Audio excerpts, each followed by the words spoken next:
Hey, it's Phil Ratcliffe, and welcome to another episode of our live broadcast.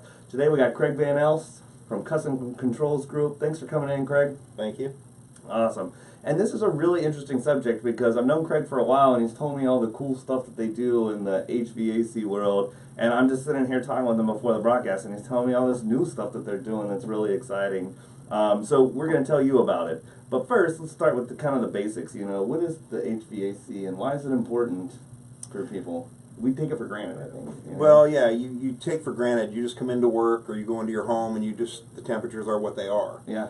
And in your home you may have hot spots and cold spots. Now, we don't do residential. We're in the commercial world, but the same problems exist but on a larger scale. Yeah. You have a very large building, and think of your home. You have a furnace that supplies for your whole home, and you have hot spots and cold spots. Well, in an office building or manufacturing plant or whatever building this is, you're going to have those same hot spots and cold spots, but they're going to be much larger. Yeah. So our job is to get the temperatures even throughout the building, and we do that through various means, through VAVs with reheat, ductless mini splits, things like that. We control everything. So a mechanical contractor installs equipment, but the equipment in itself is not intelligent, doesn't know what to do. We're like a thermostat, except very detailed. Yeah.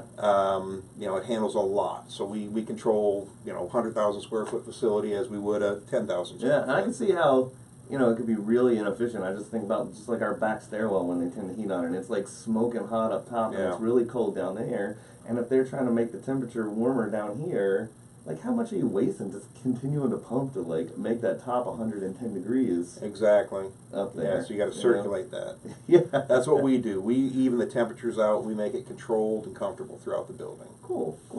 So when we say, like I said before, I really like your company. I think it's cool and stuff. So like custom controls. So I think you talked a little bit about that. But what is the difference in terms of customizing for these bigger companies and what so versus just putting in a system? Well, I mean, a lot of control manufacturers have created products that the mom and pop HVAC company can start to install. Yeah. But the difference in that is not all buildings are cookie cutter. They're not all going to be right out of the box the same type application. Sure. And so you have to put a lot of twist on it. You have to really fine-tune it for the application. So what we do is we take the general building envelope that manufacturer creates the product for, and then we enhance the controller itself so where it actually makes the building more efficient. Sure. And so it's kind of like engineering. So instead of just putting stuff in there, which they might say you need 4 of these and 2 of these and 100 of these things, well, what parts of the building do you put them in to get the optimal out? Maybe you only need 50 of them if you would have put them in the right spots, or something like that. Yeah. Okay. So maybe give us an example of a project or two or something where your customization really does a good job to kind of, I think people like stories a little bit more, maybe to help them visualize, where is the benefit practically. Large benefits in energy savings. Okay. So a lot of projects we're doing are in the energy savings world, guaranteed savings. Like for the state of Ohio, we're doing some large projects where the usage in the building, their energy bills are at a certain level, and we're going in and guaranteeing that if we save them however much it may be, it very well could be $500,000 a year. Wow. In one prison or institution, Yeah. and the savings, we have a 15-year time limit to pay it back. Yeah. And if let's just pulling numbers out of the air, like an $8 million project, we have to pay it back within 15 years through energy savings, but they use the savings, so the money they would have spent on the energy bills, they're now able to take that money and dump it into the payments. So the state really has a no-cost project. They're getting upgrades and they're saving energy, which is better for all of us. They're trying to reduce their carbon footprint, just like anybody else, and so they're able to pay for projects and get new equipment out of the deal.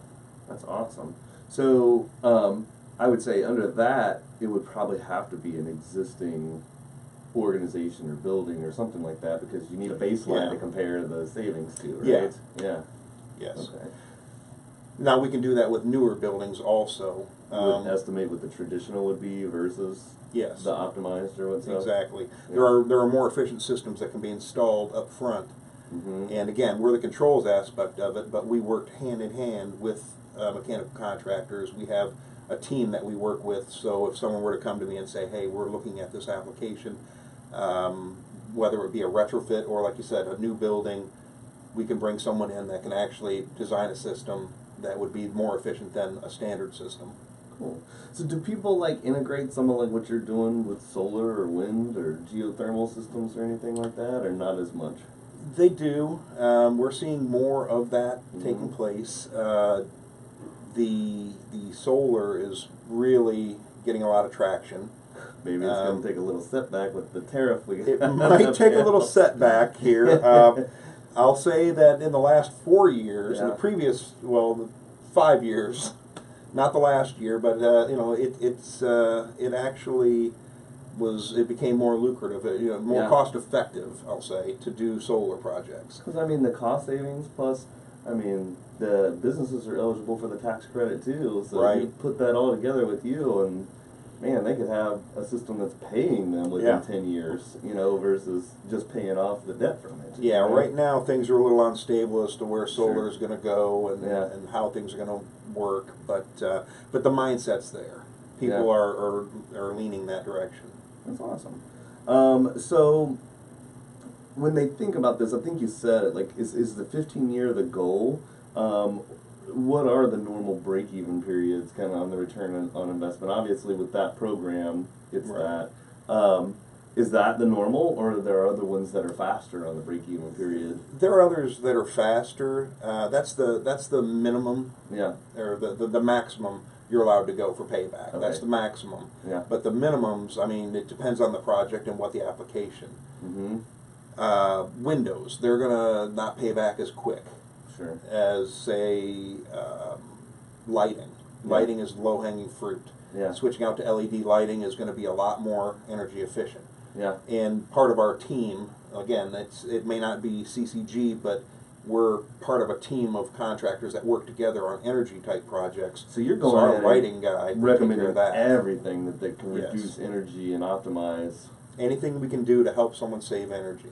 That's awesome. We're part of that, and we've taken it a step further because we know that not everyone is a large institution that has $8 million worth of savings over 15 Sure. years, but they do have need for savings. So we've invested in the technology to where we can go in for the average business, Mm-hmm. you know, some that have the small building owner, and help them save energy with guaranteed savings as well. Awesome, awesome. So, what would you like prospective owners or businesses or organizations to like know about these projects when they're considering them? Because it seems to me, like you said, you've got this great thing with the state or whatso, but hardly anybody knows about it unless they meet Right. somebody like you to tell them. So, what should they know Well, when they're considering these things, besides just using the same old contractor that they used before that is not going to do this stuff? right. You know? Well, you know, that's a tough one because not to offend anyone, but someone told me a long time ago that somewhere in the world is the world's worst doctor, and tomorrow they have an appointment. So it's finding the right people, and if you don't know who the right people are, that's, like you said, that's the tough part. Yeah. You know, having a good engineer. It starts with a good engineer, and then it builds from there. Good mechanical, good controls. The best mechanical system, if you don't have a good control contractor, it'll look like the worst. Yeah. Because the It's not controls smart, are what makes right? it work. Yeah, the intelligence behind it. So, you know, that is a tough question. You really have to vet the community, you know, in what you're looking at, you know, the engineering community, if that's what you're looking for as an engineer. It's finding someone you can trust, Mm-hmm. and that can give you good guidance, that can help you down that path, because it's not something you do every day. So it makes it very hard for you to make intelligent decisions, and so finding someone that you can trust, that you can talk to, and they can help you. Like I have an open philosophy. I'm a big fan of just helping people, push them in the right direction, because again, I do this stuff for a living, and I know that you don't necessarily do it. So when you have a question, call me. I'll tell you who to call. And I mean, I think this is, I mean, there's so many new things like this coming, because, I mean, do we even have the capability 10 or 15 years ago? Maybe, but you had to have an engineer on staff to keep fixing it all the time. Now the stuff's smarter and more reliable, to where you could put it in and it'll take care of itself, and you can even monitor it remotely. It's like affordable for smaller and smaller businesses and people, right? Our systems, we monitor the energy usage, and we report it to you. So when things start to get out of hand, just trust AEP that they're you don't have to trust your energy bills, that they're never wrong. But we help validate things, and we monitor things, because there's no sense in finding out 6 months from now that you're wasting energy. Let's find out right away. Let's get it fixed so that you don't that doesn't build and you end up spending a lot more money than you ever intended. I don't even think the redundancy. I mean, I've got my little residential thing where I installed this thing called Curve, so I can monitor every circuit, like what energy you're, and it amazes me, like you didn't even think that you were wasting or this or that, and you fix things that you wouldn't even have known about. And I can't even imagine a huge institution multiplying that by 100 or 1,000. It's or multiple thousands. There's a lot of money that gets wasted in buildings.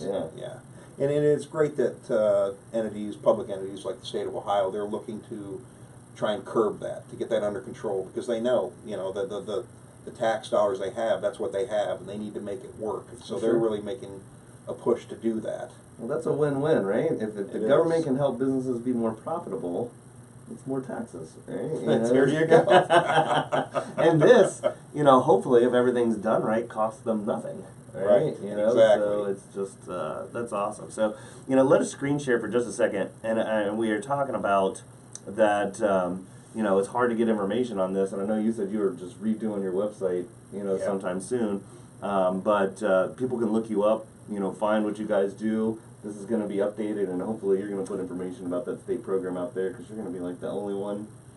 Well, I don't want to say I'm the only one. Not that you're doing it, but like giving people information. But I'll and then they can call you and talk about it. Absolutely. I'm open to sharing information, helping people out.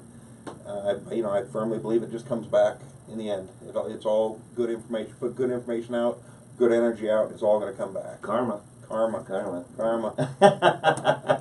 Well, good deal. Well, anything else that you want to put out there before we finish up the show today?